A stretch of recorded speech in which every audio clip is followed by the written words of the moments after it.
Sometimes it was live and sometimes it was pre-recorded. So when it's pre-recorded, it's a little bit, the pressure is off because you know that you can do it again if you make a mistake.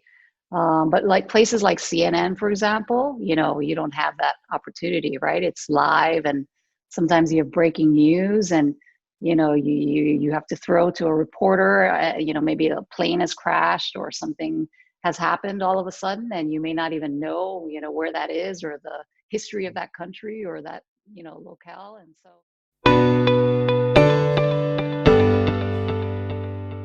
Welcome to the 53rd episode of Tokyo Alumni Podcast. Today, our guest was born and raised in Hawaii until she moved to Tokyo in her early teens.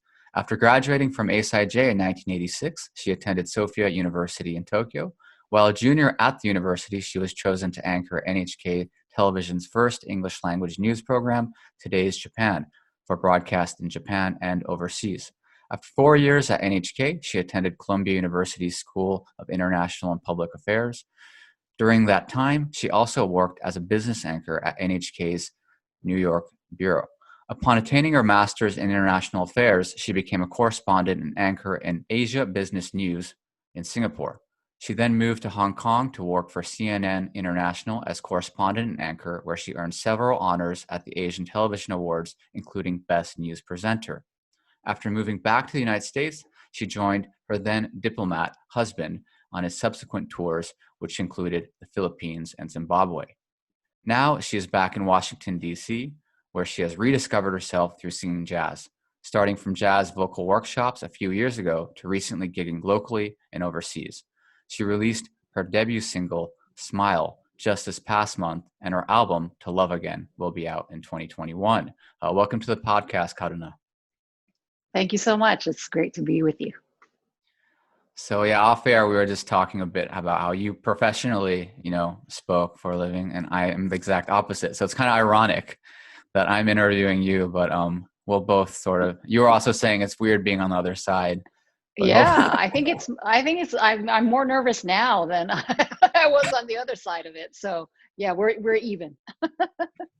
So yeah, we'll talk a bit about, both your personal and professional backgrounds, which certainly no short of content, whether it's, your personal time in Zimbabwe or your professional background working with, media giants like NHK and CNN.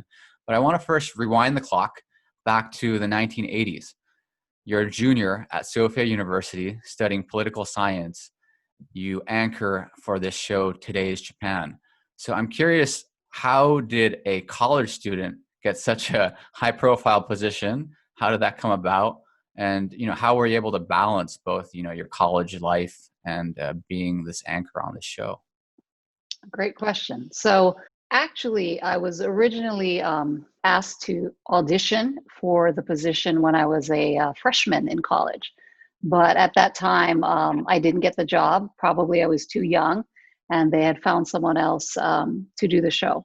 And then fast forward 2 years later, as a junior, I was called again to come in because the former anchor had to leave Japan and go back to the United States with her husband. So they were looking for a new anchor. And that's when they, I guess, maybe went through old tapes and remembered me, and they called me, and I went in. And when you talk about audition at the time, basically what they did was they just showed me, I think it was Japan Times, a news article, and they said, read this, on camera, and we'll tape it. So basically that's what I did. And then they shortly after, they called me back and they said I got the job. How I got that contacted at NHK was actually because of a girlfriend of mine at Sophia University. She actually also went to ASIJ. She's a famous singer in Japan. Her stage name is called Hayami Yu. And she was a very good friend of mine. We became very good friends because, we're both from Hawaii, and we just got kind of clicked during orientation. So we became very good friends. And she was recording a theme song for a children's program that was to air on NHK. And she was recording it at the Nihon Television, so NTV, I think Nihon Television studios, which was right across from Sophia University's Ichigaya campus. So she said, hey, I'm going to record this song. You want to come along and see what it's like? And I said, sure. So I went along with her. And at that time, an NHK music producer was there. And he remembered me and Yu-chan speaking in English together. And then I guess, through him, he had mentioned it to the producers of the new English language news program that I existed, I guess. And so that's how they contacted me. So that's kind of how it started. And then you mentioned, how did I balance it? Of course, I was not studying journalism. I had no desire or dreams to become a journalist. It just kind of fell into my lap. But I just thought it was an incredible opportunity. So I went for it. I look back at tapes when I first, started the shows. Oh my gosh, it's pretty embarrassing. It was pretty bad, but over time you get used to it. You learn, you watch how established famous anchors, anchor shows. And so, you get better eventually, but yeah, it was a lot of pressure because I was young. I was inexperienced. There's that pressure because you're the face of a program at such a young age. There was that. And in terms of studies, basically I didn't have a social life. I would, be studying at Sophia during the day, taking classes. And then 5 in the afternoon, I'd go to NHK because the show is in the evening. I think it was 8 or 8:30 in the evening. So there's a lot of preparation before the news program airs. And so, sometimes in between coming from school to NHK and before the show was airing, I'd do homework in between sometimes too. So somehow I made it through, but I guess I just didn't have a social life. So I wasn't able to spend a lot of time with friends at Sophia. I would say a lot of my good friends now were those that I made when I was a freshman at Sophia, a freshman, sophomore. And then by the time senior year came, I hardly saw anybody. So when you were sort of getting your feet wet in this field of, anchoring and being a correspondent, we were also talking off air a bit about, blunders one could have on television. Do you have any episodes about, the earliest days of anchoring where you felt like there was something that, you did that maybe that was a blunder, essentially? Yeah, the one at NHK, was it live? Sometimes it was live and sometimes it was pre-recorded. So when it's pre-recorded, it's a little bit, the pressure is off because that you can do it again if you make a mistake. But like places like CNN, for example, you don't have that opportunity, right? It's live and sometimes you have breaking news and you have to throw to a reporter, maybe a plane has crashed or something has happened all of a sudden, and you may not even know, where that is or the history of that country or that, locale. And so it can be tough. And I remember I was anchoring an early morning show at CNN. That's how I first started there in Hong Kong. And, you have to also eat breakfast, before you go on air because I was on air for like 3 hours straight. So you have to have sustenance. And the mistake was that I ate granola, and granola is very dry and, hard. And I guess some of it was stuck in my throat. I didn't know it at the time, but when I started the show and started to speak, my voice wouldn't come out. Like it was like the music was rolling and people were waiting for me to say something, and it just like and then I was coughing a lot, and then finally I guess I ejected the granola somehow, and then I was able to talk. But yeah, it's even a minute on air is a long time, of empty space. So yeah, I would say that was kind of a scary moment. And you touched upon sort of this, preparation prior to going on air. And my understanding is, I think it was in your time at Hong Kong, I was reading something, I want to say from the South China Post, so that's what I'll say, that you would sleep at 7 p.m. and then, you'd get up at 3 a.m. So how does that schedule work, though, for someone who at the time I think you were married already then, right? And you also had children. Yes. Like, how do you Yeah. make your schedule compatible to Right. those around you? So at CNN, I was still, I didn't have kids yet. So I had kids after that. So, but I was doing the early morning show, as I mentioned earlier. So it would start at 6 a.m. The show would air at 6, which means I'd have to go in at around 3, which means I'd have to wake up at around 2 and leave my apartment at 2:30. It's dark in Hong Kong. No one's out, but I had a taxi that I kind of worked out a deal with the guy, and he would come pick me up at 2:30 in the morning, and then take me to the workplace. So yeah, it was a really tough time. Basically, I think the common thread is that I never had a social life because I would go to work, right, and then I would be there until maybe around noonish or so, because I'd have to also prepare for the next day's show. And then I'd go home, and then basically I'd have to be in bed by 8. So I can't go out at night to meet people. So yeah, I really didn't have a life, and I did that for several years. And you basically start feeling like you're on eternal jet lag. It's really not a very healthy way of living. It does take a toll. So I was really glad after a few years when I actually switched to the other side of the program schedule, where I was anchoring a 10 o'clock show. But then again, I didn't have a social life either, because at night I wouldn't be able to see friends. So yeah, it's. But you would say that the 10 o'clock at night was a bit more, at least you weren't on eternal. Oh yeah, yes, exactly. Yeah, that's much healthier. At least during the day you're awake, and then at night you go to sleep. Whereas, when you're waking up at 2 in the morning, that's just not right. Yeah. So yeah, I don't know how I did it, but yeah, I did it. Probably shaved off a few years off my life, but. Oh yeah, that's an insanely busy schedule. And you've worked with CNN and NHK, two very big companies, but one, obviously US based, other Japan based. Was your experience very different at both companies? And if so, how were the experiences different? Yeah, that's a great question. So when I was at NHK, obviously I was very new. I was young, inexperienced. In Japan, they have what they call newscasters, where a lot of times they just read the news. They don't necessarily go out and report or write their own scripts. So when I was at NHK at that time, in the beginning at least, I would read, what was given to me. And at the time, they would only use NHK produced news. So they would basically get scripts from news that had aired on the Japanese, news programs at NHK. So there wasn't any really original reporting. And so they would take that, and then they translate it into English, and then I would read it.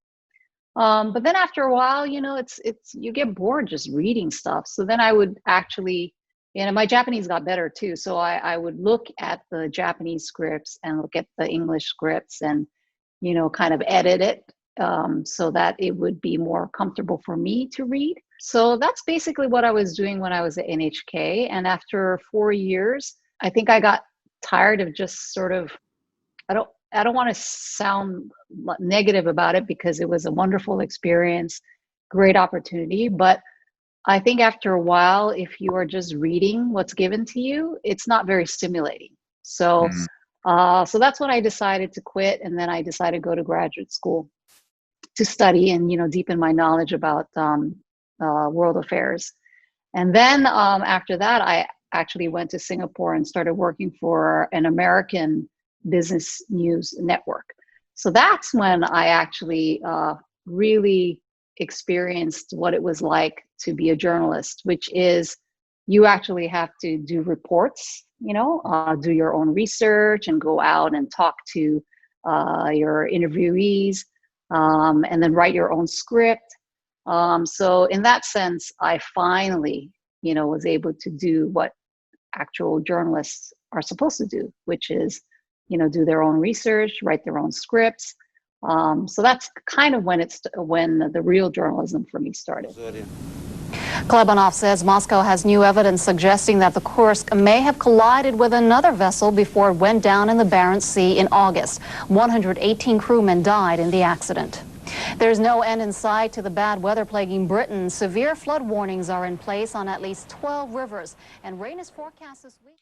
And you mentioned earlier when you initially started at NHK and you were studying political science, becoming a journalist wasn't really in the works. So was there at any point in time, whether it was your time at Sophia or, at Columbia or when you finished Columbia, where you considered maybe like veering into the area of international affairs, but not necessarily in the area of news, like, government worker or some sort of public servant position?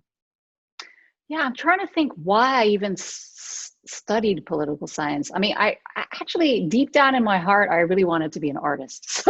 So when I was younger, I actually was very serious studying ballet when I was 5 in Hawaii.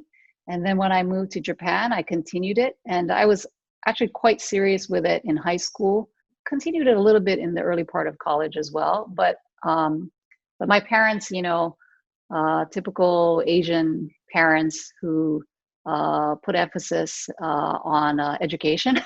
So they didn't really want me to be a starving artist.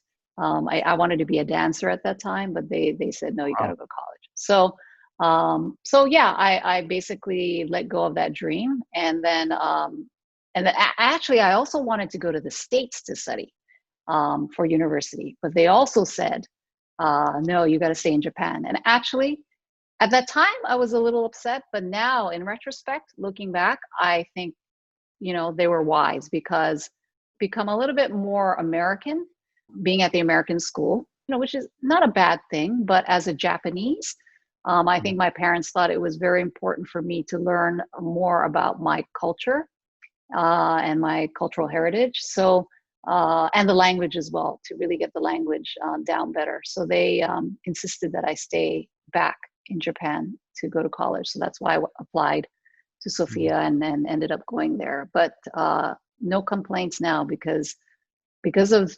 where I went in life. I think that's where the opportunities came as well. That's really intriguing about the background with ballet. I think that connects well into, this is something maybe we were going to talk a bit later, but I know you're a yoga teacher. Is that where that sort of background came from, your interest in yoga? Because I know those two must be somewhat related. Yeah, ballet is, a ballerina's life is generally quite short. It's really, very hard for the body. I mean, there are some dancers that can dance till they're much older, but it's really tough on the body. And so the ballerina's life is quite short. So I knew that I wouldn't be able to do ballet as I got older, and at the time when I discovered yoga, I was actually in Hong Kong working for CNN, and it was a stressful job, and I needed something that outside of the job that would help me, stress relief and exercise and all of that. And ballet would probably have been a bit too much, for my joints and stuff. So I found yoga. I tried it out, and I loved it. And yeah, it's similar to a ballet in the sense that there's a lot of stretching and strengthening of your muscles. But yoga has also that sort of the mind-body aspect of trying to help calm the mind and relieve stress.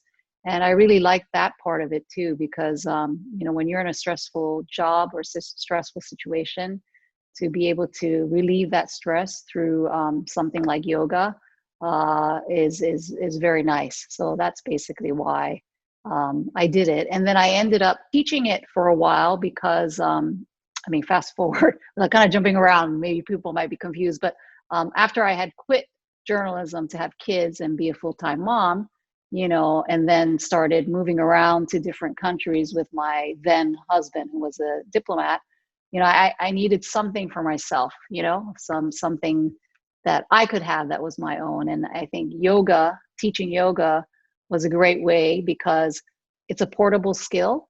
I don't need, basically you just have mats and a room, and then you can teach, right? And you can go to different countries and do the same. But I think if I was a journalist, for example, trying to be a journalist in Zimbabwe, for example, probably would have been quite difficult. So yeah, I think there is a place and a time for certain things in your life. And during the time when I was a diplomat's wife and a full-time mom, being a yoga teacher was very helpful.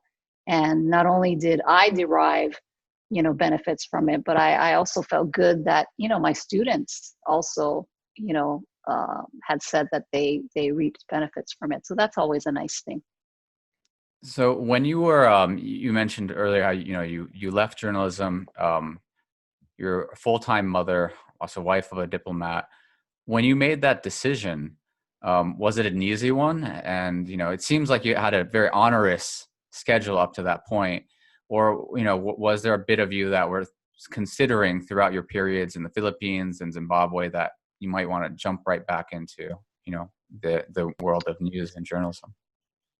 Yeah, maybe it's because journalism fell into my lap. I didn't have that burning, fire in my belly to be a journalist. I think if I was that kind of person, then probably giving up that profession would have been quite difficult. So that's one aspect.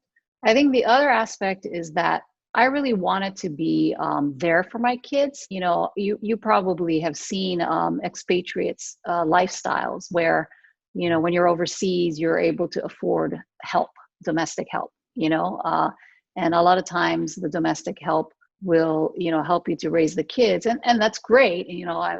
We're always thankful for that. But at the same time, I felt that I really wanted to raise my own kids.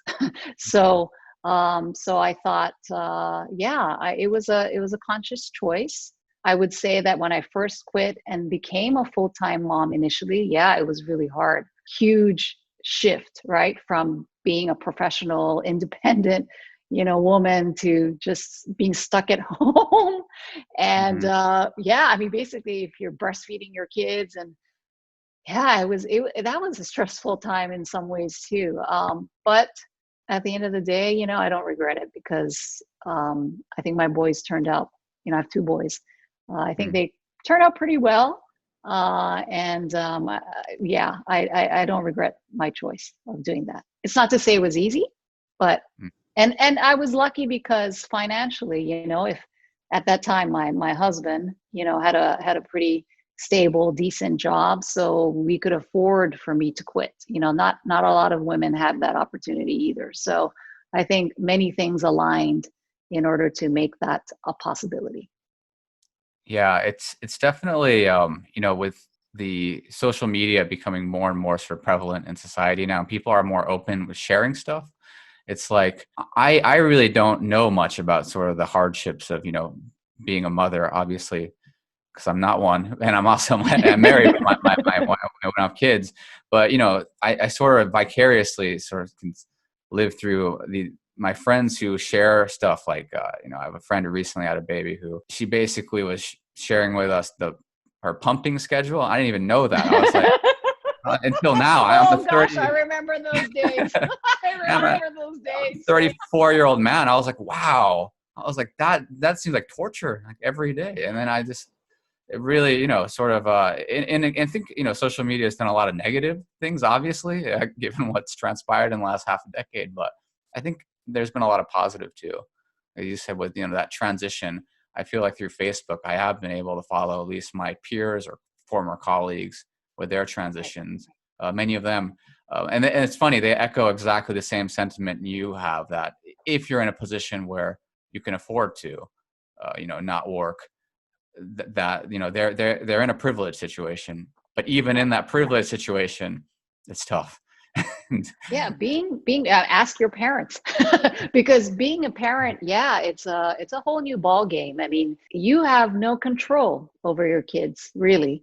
You can control your life pretty easily. Well, actually, that's another question too. But but in general, right? It's kids are going to be kids, and you think they're behaved one day, and the next day they're terror. So yeah, it's and then being a first time mom too, you don't know what you're doing. And so it's terrifying, a little little sneeze there or cough there and you think they're dying. So or their what do you call it, pacifiers fall to the ground. You're like, but the second kid comes around and then a pacifier falls down and says, it's fine, you wipe it off and then you put it in the and then if it's there's terrible. a third, it's even exactly. My second son, the poor I feel so bad for him because he's the first one was different. He was treated like such a fragile porcelain object, but my second one is like, you fall down, scrub your knee, it's like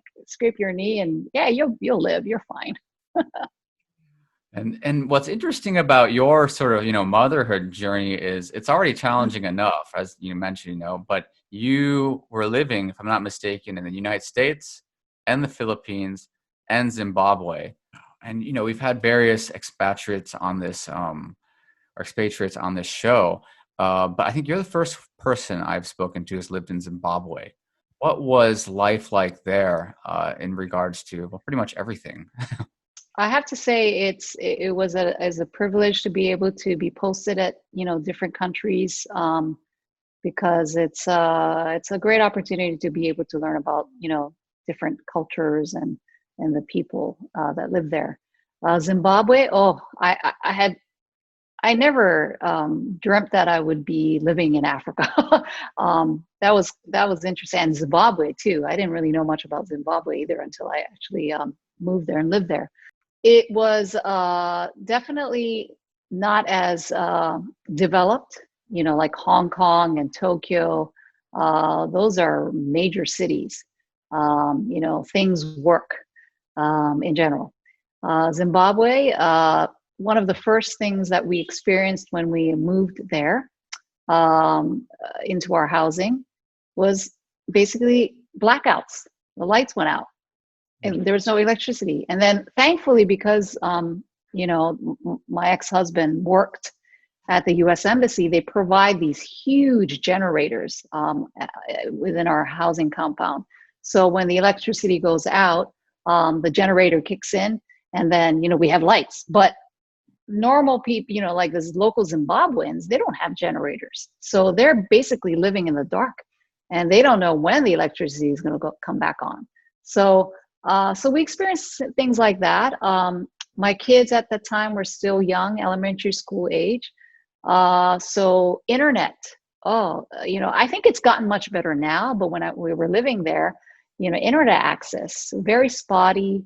So my kids really didn't play a lot on the internet or play games much. They were outdoors, which was great, raising them in a place like that. Roads, at night, pitch black. So unless you know where you're going, it's pretty scary to be driving at night.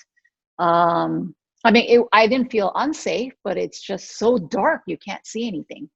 And the roads are all, a lot of potholes. So you have to be careful driving. But it's a beautiful country. The people are they speak English because of the British colonial history, and very friendly and kind. So we had a wonderful time there. My kids remember it fondly. We got to see a lot of the animals at the safaris and all of that kind of stuff that you do when you go to Africa. So it was a great experience for me and also my kids to be able to experience that. So with your kids growing up overseas, in regards to sort of like their education as well as language spoken, do you speak Japanese to them at all, especially being outside of Japan? And how, now that they're a little bit older, is for them the U.S. home, or are they sort of kind of like me or you to a certain degree, like where we're, I don't really have one place that I call home, and I'm wondering maybe if you're in the similar boat there. Yeah. So have you ever sort of spoken to them where they consider home is? Yeah, my dream was that I had wished that we would have been posted in Japan with my kids, because I would have loved for them to go to ASIJ, but unfortunately that never really worked out. But yeah, I guess they have that similar mindset of international school students, that they've experienced that lifestyle, living in different countries and learning about different cultures. But I think they've been back in the US for quite a while now, so they probably consider themselves more American. However, my ex-husband's side of the family, they're Chinese, so they are living in Taiwan. So, over the years, they've traveled often to Taiwan and also to Japan to see my parents. So, so they have a really strong connection to Asia. And the language that they ended up learning was actually Mandarin instead of Japanese. So they're both fluent in Mandarin, but unfortunately not fluent in Japanese. But they love Japanese culture and they love Japanese food. So I think if they had the opportunity to learn Japanese, I think they would. But now they're just so bogged down with their regular studies that and Mandarin studies as well. So yeah, it's unfortunate, but maybe someday. Yeah, it's a constant theme on this podcast. Like, how many languages can you do, right? Right. And that's why whenever I hear someone say, "Oh, I speak 6 languages," I'm always a little bit like, really? Like hello in 6 languages, maybe not. I can barely do 2. Yeah, I know. I want to speak a little bit about jazz now. So on your website, I read that the first time you fell in love was when you heard Nancy Wilson sing at a club in Tokyo. And now I don't know too much about Nancy Wilson, except that she had a very long career. So then I realized, when did this happen? Because this could have been a long time ago, or is this a more recent time? No. It was when I was in college. So it must have been in the early 1990s, because I graduated from ASIJ in 1986. So it was, during my college years at Sophia. In fact, the music producer who had discovered me and introduced me to NHK, we were actually good friends, and he was a huge fan of jazz. And actually through him, I was introduced to jazz. And so he was the one who took me to this club. And I didn't know who Nancy Wilson was either, the amazing jazz singer. She's passed on. But when I went to see her, I was blown away. She has a signature song called Guess Who I Saw Today. It's basically about a wife who, is shopping during the day, goes and stops by some cafe to have a bite to eat.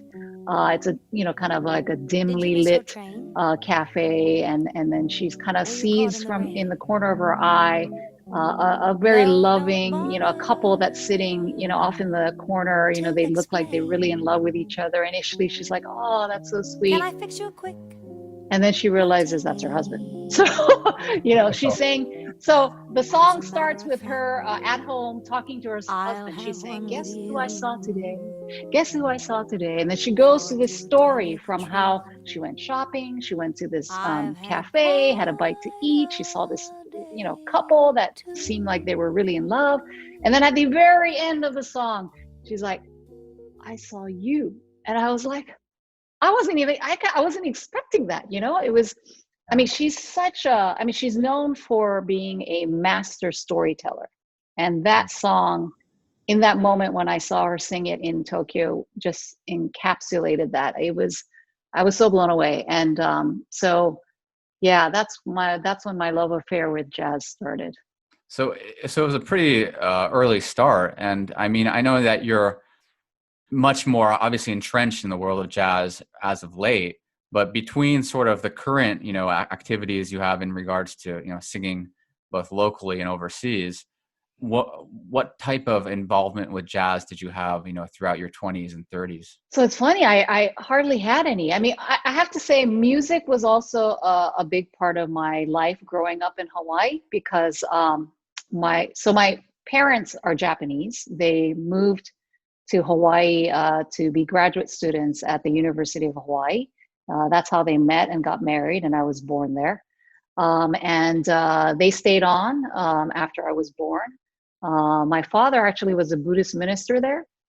And my mother taught French and drama in local high schools there. So, but my father's part-time job was also a classical music DJ. So he would, through his job, get free LPs. At that time, we were listening to albums. I don't even know if you know what an album is. Like, I know. Yes, you're young. you heard about it. Maybe you haven't seen them. We were the CD generation. So. Okay. So I feel like a dinosaur sometime. So we would. My father would get free records. A lot of them were classical, but there were also, interesting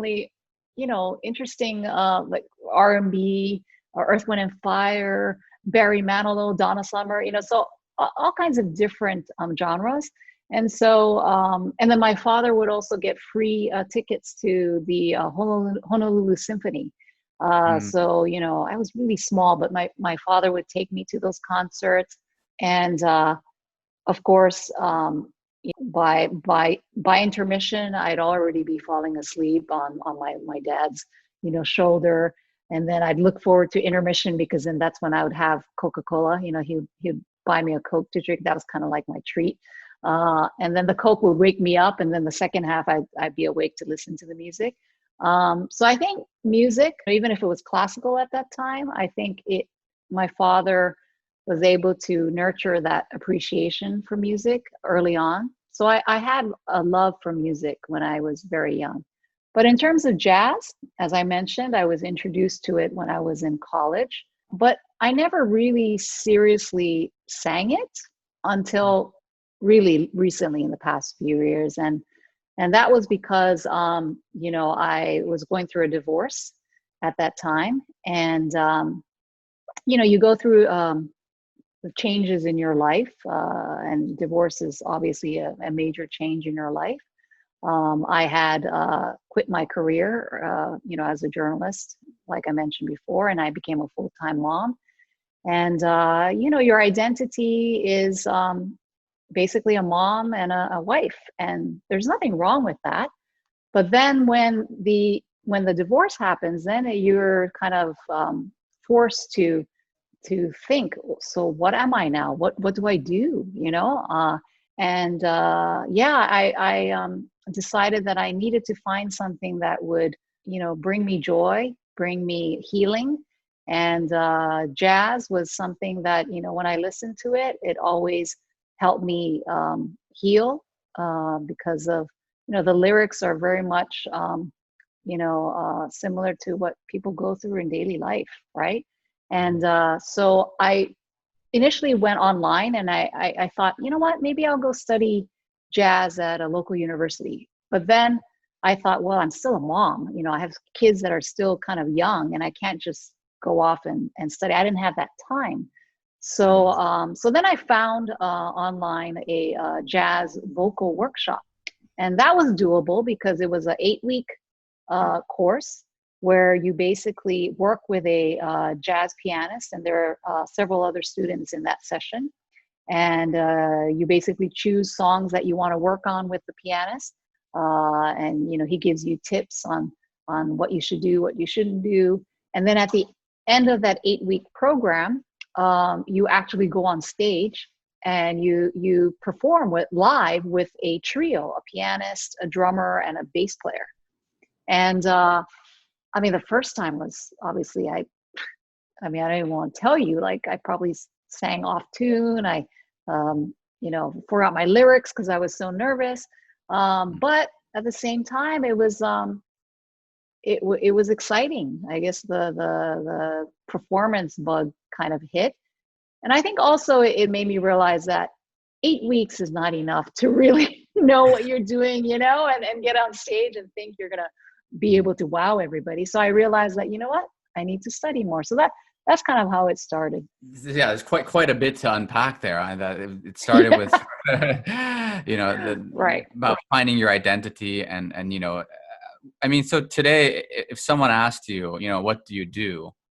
What would how do you reply to that?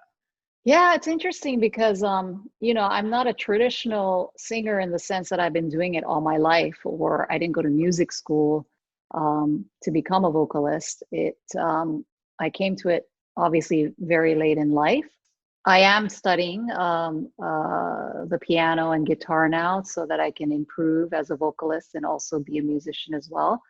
So there is that. Of course, my mind is probably not as malleable as it was when I was younger, but it's a necessary thing to do, I think, in order to become a better vocalist. But I think one thing that I can say that is great to be able to sing this late in life is that you have racked up experience in life, so that you can infuse meaning to your songs, because you've been through it.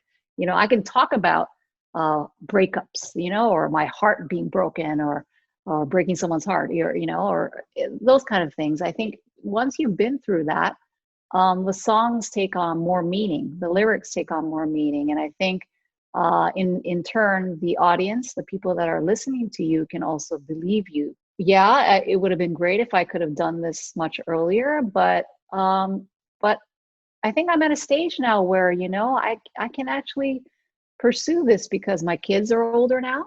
So they don't require me full time. Yeah, it's really nice to have something that initially it was a tool to heal me, but now it's really turned into something that I derive great joy from. And it's also wonderful that people will listen. It's kind of surprising, like, oh, you really want to listen? But yeah, it's I'm grateful. It's really an honor. Yeah, it's really inspirational when people, take on these second, third, fourth careers. One of my mentors, probably one of the educators I respect most, was my former assistant principal, and she got her PhD at 52 or something. So I was like, wow. Yeah, that's I don't know if I can go me. back to school. Yeah, I don't know if I can go back to that kind of school, but yeah, no, I think, yeah, life is a journey, right? And if anything, this pandemic has taught us is that you just never know what happens in life. I never imagined that I would be divorced. 5 years ago, I got divorced. I never in my wildest dream did I ever imagine that I would be divorced, but it did happen. And then, what do you do with that, right? Like, there are going to be things that happen to you and you have no control over it. But the thing that you can control is how you react to it.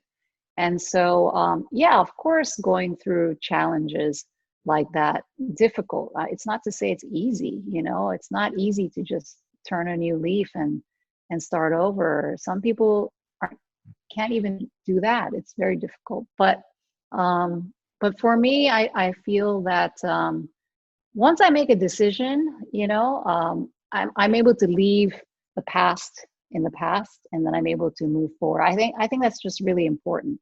And I think that's a great sort of transition into, or good segue into the last part. I'd like to ask the guests sort of what is coming up in the next few years, next few decades. So obviously there's an album dropping in 2021, but what else is to come? Well, yeah, I'd really like to finish the album because it was supposed to come out this year. And of course, with the pandemic, I recorded half of it, but the other half, the first half is jazz tunes. I was able to record that in March, right before everything started to get crazy here in the US. But then I have the other half, which is bossa nova tunes. Wasn't able to record those, so I'm hoping that we can get to that sometime next year, depending on how things are. So yeah, I definitely would like to finish the recording and then hopefully get out there. And I don't know what the gigging situation or venue situation is going to be in the world. I mean, things really have changed quite a bit with the pandemic. So, a lot of jazz places have shut down. Some are still sort of surviving. I mean, they're doing a lot of online shows, but that's not really bringing in much money for them. So And musicians, of course, they're suffering because that's their livelihood, right? So we'll see about that. I think for me, just kind of connecting jazz with life. I think one of the things I've learned about jazz as well, it's really like life. You can't control it. I think when I first started studying jazz, I thought, oh, I learned the song and I'll just sing it, and I'm just going to sing it the way I want to sing it. But particularly in jazz, I mean, it differs from maybe classical music sometimes. Classical music, it's pretty much, you have to play it the way it's written by the composer, and there's no improvisation in general.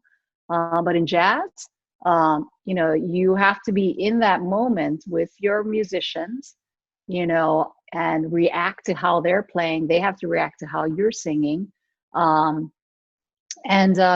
don't have control. I remember when I first came out singing, and in your mind you're thinking, okay, this is the way I'm going to sing it, and then the musicians didn't play it the way you were expecting it to play, and then it just completely, the whole thing fell apart. So I think the approach you have to take to jazz and to life, like I mentioned before, is that you have to train yourself to really be in the moment, not worrying about the past, not thinking about what might be happening next, because you don't know.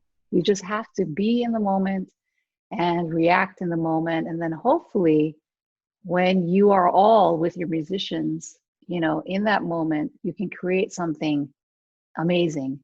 And then the audience can also react to that too. That's really the best feeling, when you're able to do that. Doesn't mean it happens all the time, but I think we make an effort. Yeah, it's crazy how hard the music industry's been hit with the pandemic, but hopefully I see a rebound coming. I don't know if I'm overly optimistic, but I'm optimistic too. I'm hopeful. I'm hopeful. We have to be, right? We have to be. Yeah. So, and I think, music it has a way of bringing us together, right? Because it doesn't matter what country you're from, what race, what your identity is. Music can unite us, through its melody, its lyrics. So, a lot of musicians are now going online, doing their thing. And I think it's great. I think if we were back in the other pandemic, the pandemic that happened in 1918, the Spanish. Oh yeah. I think it was. But at that time, I mean, imagine all of us being at home, stuck at home, and not being able to communicate with the world, right? I mean, at least we have Zoom and we have, the social media to be able to connect with each other. And I do see a lot of musicians, putting out some of their work for people to listen to. And I think that's played a role in trying to keep people positive. And I guess, that's what I want to do. You asked me about the future, and I want to be able to, share joy, because for me, music is joy, and to be able to share that with people, it's really a privilege, especially this late in my life. Thank you for coming on this show today. This is episode. That was 53. great. It's so fun.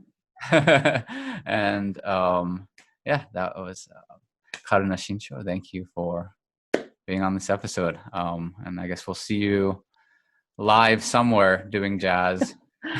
Hopefully. I'll let you know when that happens. And those are the headlines at this hour. I'm Karuna Shinsho in Hong Kong. From all of us, thanks for watching.